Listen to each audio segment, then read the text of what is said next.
Okay, so good evening to you all. Today we will be starting with a problem based on resistivity as well as to find the equivalent resistance of a circuit. So look at this illustration 14. The question is a wire of rho L, a wire whose resistivity is given as 10 to the power minus 6 ohm per meter is turned in the form of a circle of diameter 2 meter. So you have a material of resistivity.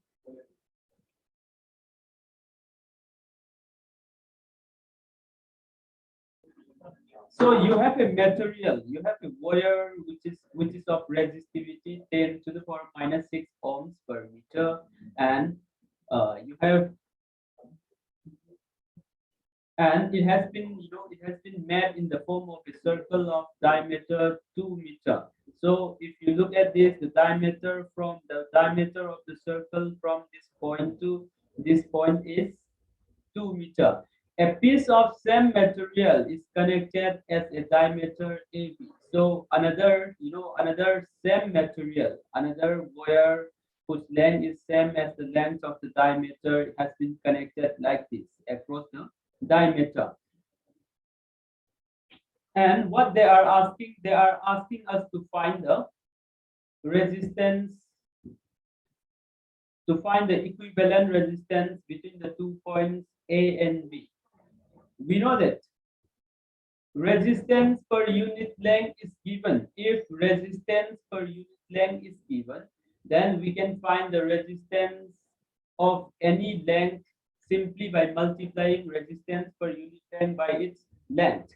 So if you look at the diagram properly, you can assume this figure as a combination of three resistances in parallel.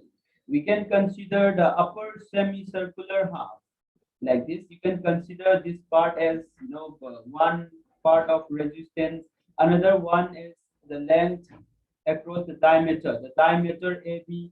The third one is the part, the lower part AB, whose length is C.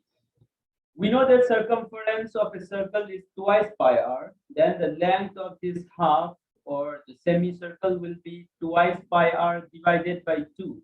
It will be of length pi r. The length of this lower semicircular will also be pi r. The length of this AB will be 2 times radius, or which is equal to diameter.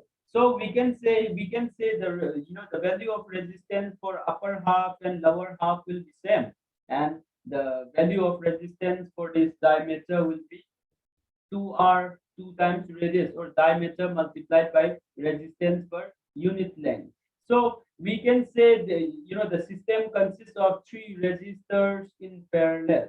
So first we have to find out the value of the value of resistance R1, then we have to find the value of resistance R2, and then we have to find the value of resistance R3. And then we will find the equivalent resistance by using the formula for parallel combination. First, the resistance R1 is given by length pi r multiplied by resistivity or resistance per unit length. It will be pi into uh, radius is, if the diameter is 2 meter, the radius will be 1 meter. So pi into 1 meter into 10 to the power minus 6. It will be in the form of ohm. So R1 will be pi into 10 to the power minus 6 ohm. Similarly, I told you the value of R3 will be same as R1 because they are of same length. R3 will also have the same value, pi into 10 to the power minus 6 ohm. About R2, its resistance will be 2 into radius, which is 1 meter. 2 into 1 into 10 to the power minus 6 ohm. Now we have R1, R2, and R3 whose values are calculated like this.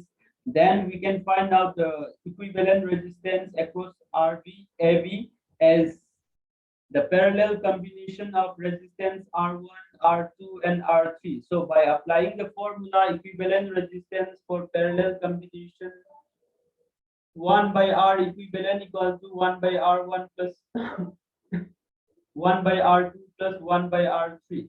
And then we have to find the sum and then take the reciprocal.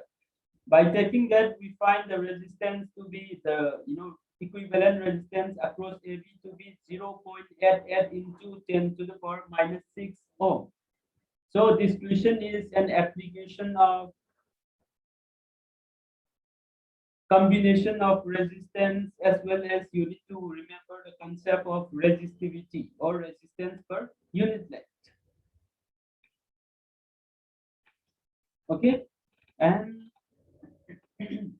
yes, we can look at another question, another interesting question here.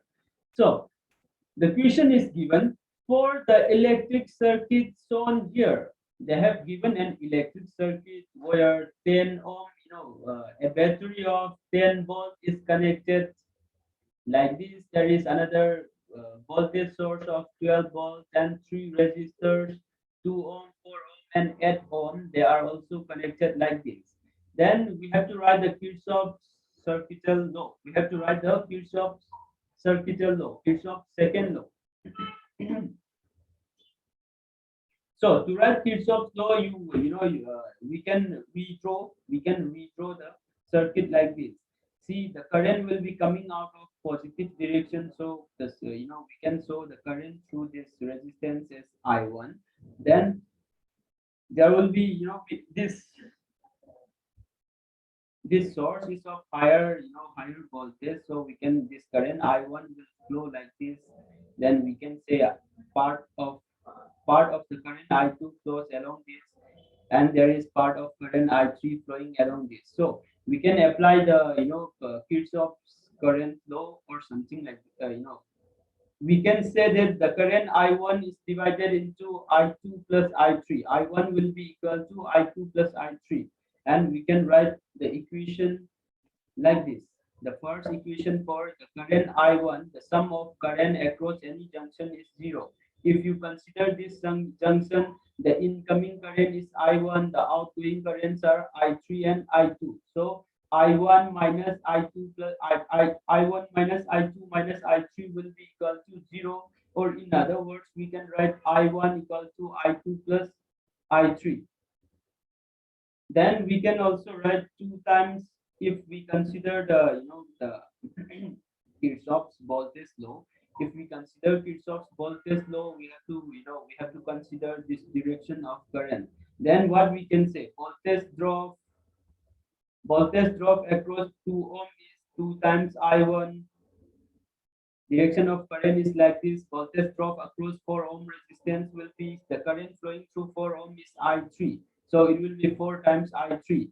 And according to this direction, we are going from lower potential to higher potential. Then we have to give negative sign for this potential. So we can write along this part of the circuit, we can write the Kirchhoff's voltage law as 4I3 minus 10 volt plus 2I1. 4I3 plus 2I1 minus 10 volt equal to 0. The next thing, according to the direction of current, we can say 8I2 minus 12 volt. 8I2 minus 12 volt. This is against the direction of current. So we have to put minus sign here. 8I2 minus 12 volt minus 4I3 equals to 0. If you further solve these three equations, you can find out the current flowing through its resistance. There are 3 variables. See, to solve n variables, you need n equations. If you have now we can say we have 3 variables I1, I2, and I3. To find out the values of I1, I2, and I3, you need 3 linear equations, 3 equations. So by solving these equations, you can simply solve the equations. You can eliminate I3 from both, these 2 and substitute value here, and you will find out some value. I1, I2, and I3 can be solved easily. So by solving like that, you can say that you can easily find out the value of I1, I2, and I3. You can copy these equations and you can tell me the value of I1, I2, and I3 tomorrow.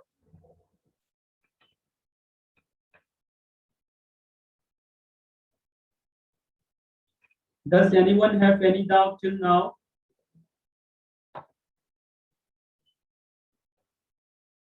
Okay, then we can solve one more question also. Now, let us see this question. Question number, the problem number 18.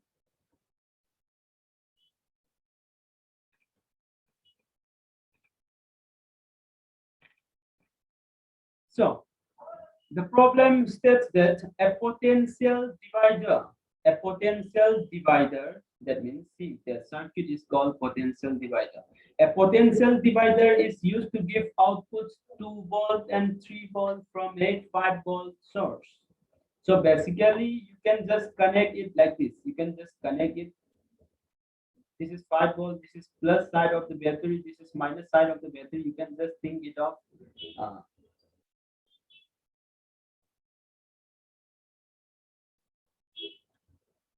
you can think of the diagram.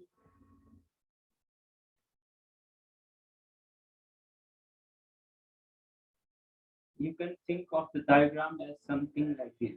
This is plus 5 volt. This is plus 5 volt.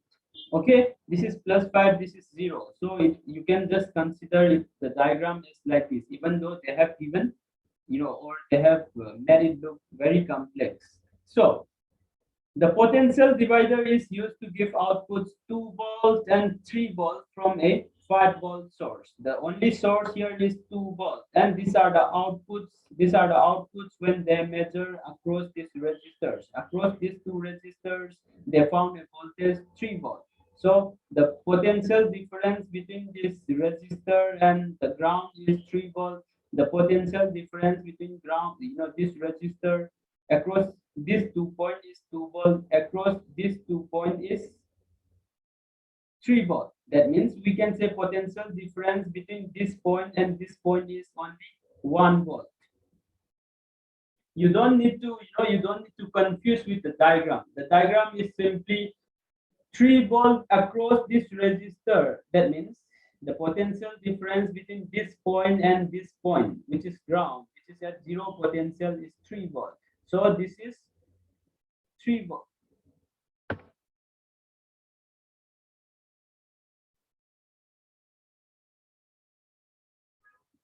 This potential difference is 3 volt. This is what he means. This potential difference is 2 volt. That is what he means. And if you want to find the potential difference across these 2 points, it will be 3 minus 2. Higher potential minus lower potential. So potential difference or potential drop across R2 will be 1 volt. So this is how we can simplify the given circuit. There is no voltage source applied here. This is the value of measurement.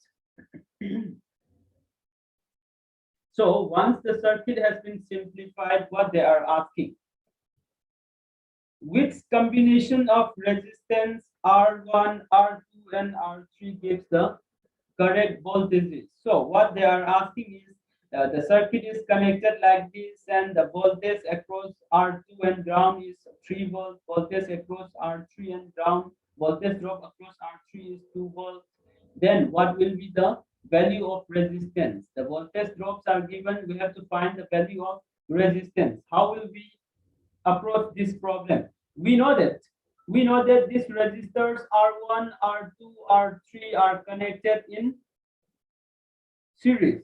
Since the resistors are connected in series, we can say that the same current will be flown. There will be same current flowing through each of the resistance. See, there will be current flowing like this. There will be current flowing like this, and same current will flow throughout the circuit because the circuit is in series connection. So so the current flown will be 5 volts divided by R1 plus R2 plus R3. 5 volts divided by the current I will be 5 volts divided by R1 plus R2 plus R3. Or if we find the voltage drop across R1, then we can also calculate the current through R1. So the current I will be voltage drop across R1 divided by, okay, current will be voltage drop across R1 divided by its resistance, which is given by 5 minus 3. Voltage drop across this will be 5 volt minus 3 volt divided by R1. 5 minus 3 divided by R1. Voltage drop across R2 will be 3 minus 2 divided by R1. 3 minus 2 divided by R2. Voltage drop across R3 will be 2 minus 0. This is 0 volt. 2 minus 0 divided by R3. So we know that since the same current flows through them, they will be equal. So R1, R2, and R3, if you simplify this, they are in the ratio 2, 1, 2. They are in the ratio 2 is to 1 is to 2. So which of the option is correct? 1, R1, 1, 1, 2. This is not correct. 2, 1, 2. They are in the same ratio as this. So this will be correct. Even if the answer is given as 4 to 4, it will still be correct, because even if it is 4 to 4, they are in the ratio 2 is to 1. Understood, class? Is there anyone who has some doubt regarding this problem? So if you look at this circuit, what they have given, there are resistors 1 kilo ohm, 2 kilo ohm, which are connected in parallel. There is 2 kilo ohm and 1 kilo ohm. They are again connected in parallel, and they are short circuited by using this line segment. So what they are asking, what will be the current between the points A and B? The current between the points A and B. So what will be the current flowing through? Their question is, what will be the current flowing through this branch? What will be the current flowing through this branch? To know this, to look at, if you look at this carefully, you can say that these two resistance are connected in parallel. You can also say these two resistance are connected in parallel. Then you can say this combination is connected in series with this combination. Or you can assume the diagram as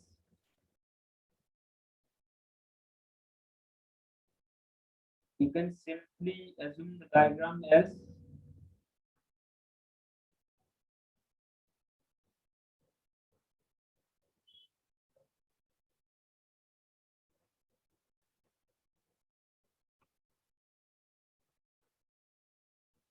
no, this would be a little different.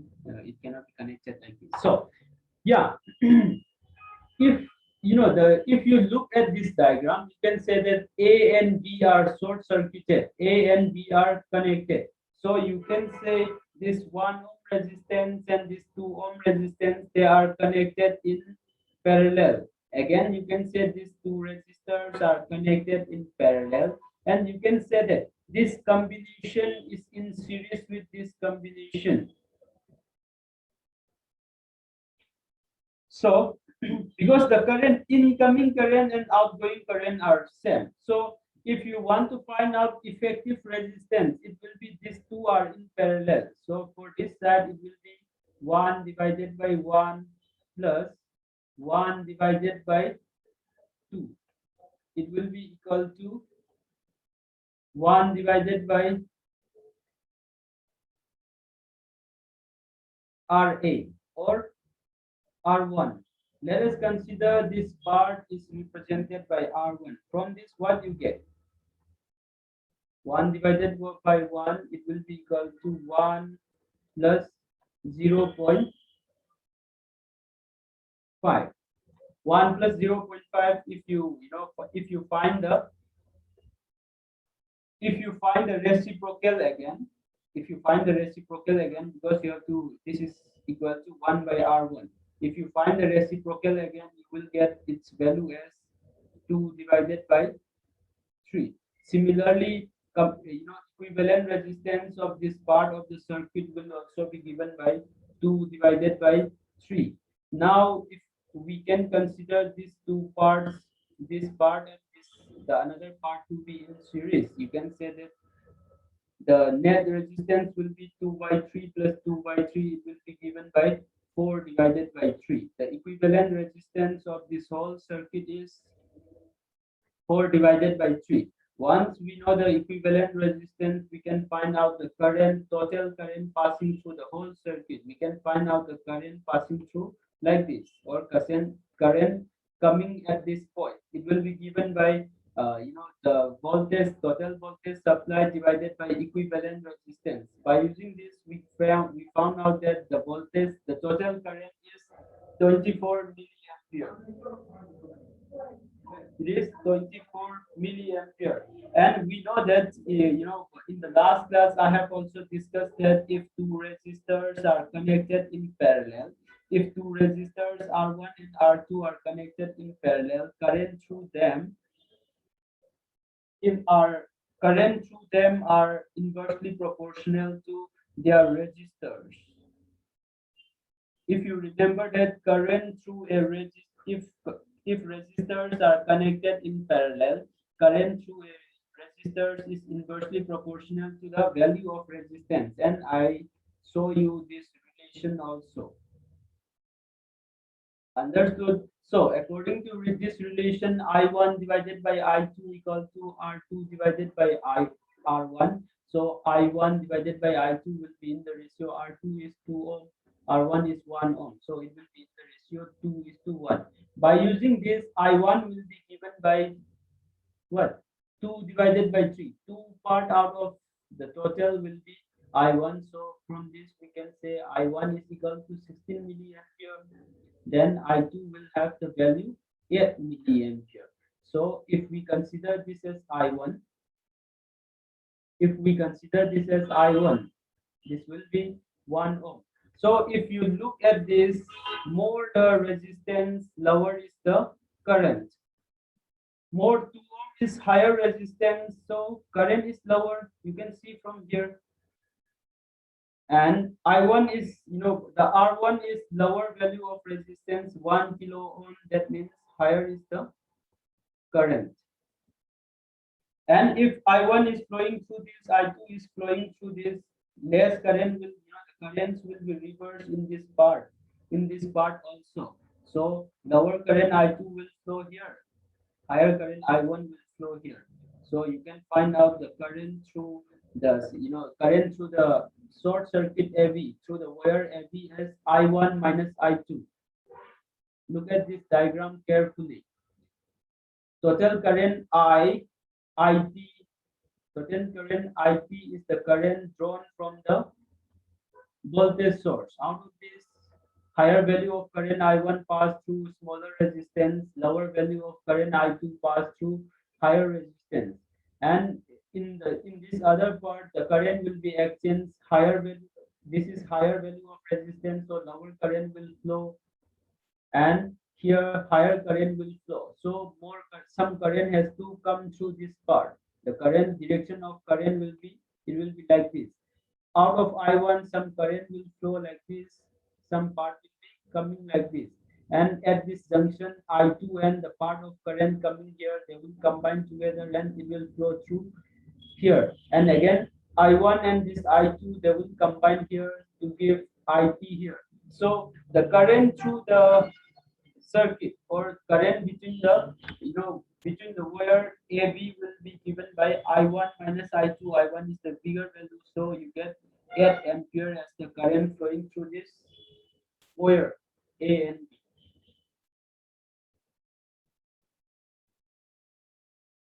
Next, we will study about cells. Cells, combination of cells, electrical heating and power. So we will consider different source of power and a circuit, or if we combine many cells, what will happen.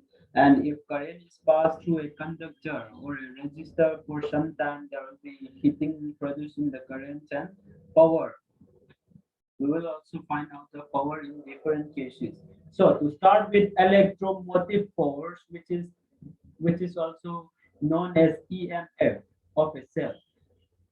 The potential difference across the terminals of a cell when it is not delivering any current is known as EMF of the cell. So EMF of the cell is defined as the potential difference that can be produced by the cell when it is not connected to any circuit. Understood? So the potential difference between the terminals of the cell when it is not delivering any current. The energy given by the cell in the flow of the energy given by the cell in the flow of unit charge in the whole circuit is called EMF of the cell. Or in other words, EMF can be defined as the energy which is required, or the energy which is given out when a unit charge is flowing through the whole circuit, when it is flowing through the whole circuit, including the cell. And EMF depends on some factors such as nature of the electrolyte used in the cell and metal of the electrolytes.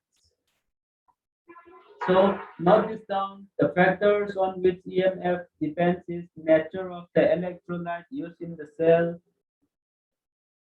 I think you have studied construction of batteries, or what are the constituents of a battery or a cell in chemistry. So from that, if you remember that EMF depends only on the nature of the electrolyte used in the cell and metal of electrodes, the cathode and the anode, or positive side and negative one. But it does not depend on area of plates, or also does not depend on the distance between the electrons.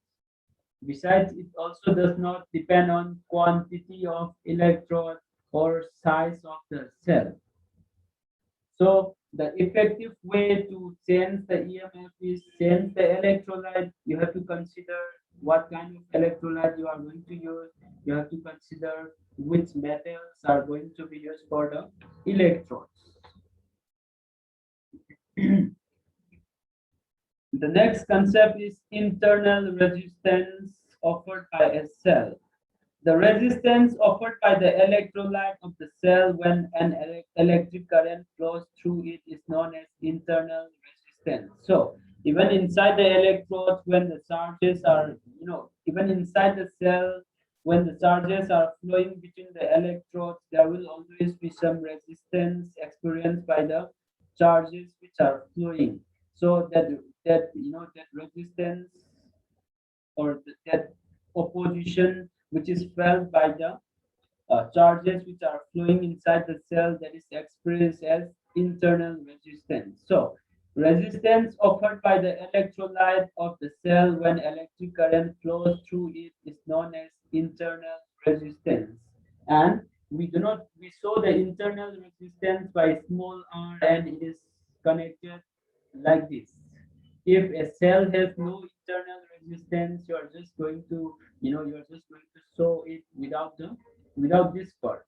If the cell has some internal resistance, you can simply show the cell with internal resistance like this. You're going to show this. This diagram means that there is a cell with EMF E. There is a cell with EMF E volt, EMF E volt, and internal resistance small r. There will be some resistance or internal resistance offered by the battery. So some some factors on which internal resistance depends. If the distance between the distance between the electrodes, they did not change the EMF, but changing the distance increasing the distance between the electrodes, internal resistance increases. There will be more distance to be flown. The charges are going to cover more distance, and internal resistance increases. If the area dip in electrolyte increases, if the area area of the electrode which are dipped in the electrolyte increases, internal resistance decreases. Next, if the concentration of the electrolyte is increased, internal resistance also increases. And then if the temperature is increased, internal resistance decreases. So these are the four factors with which internal resistance of a cell can be changed.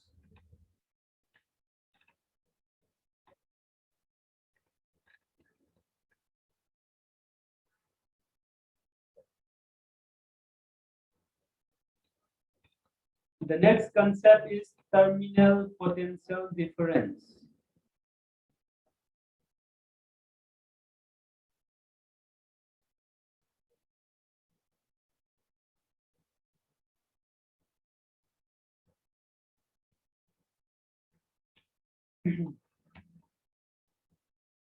So, terminal potential difference, how we are going to define?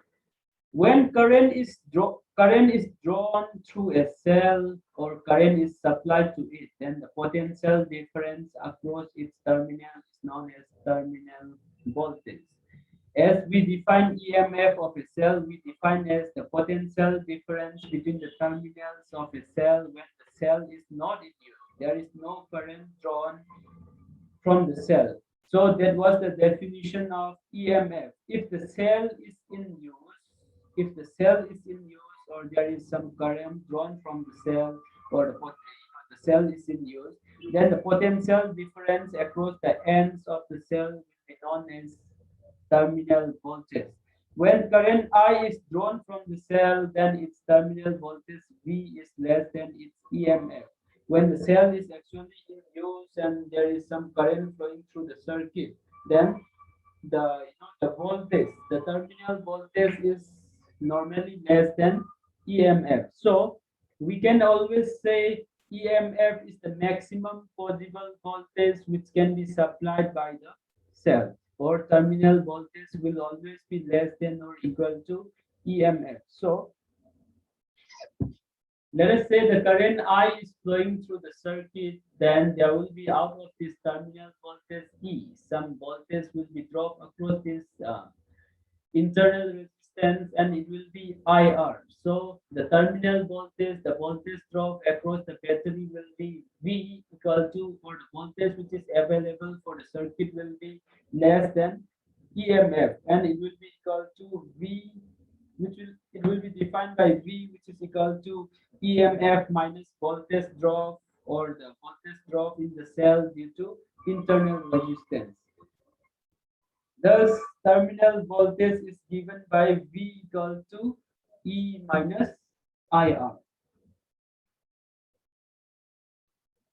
Understood, class?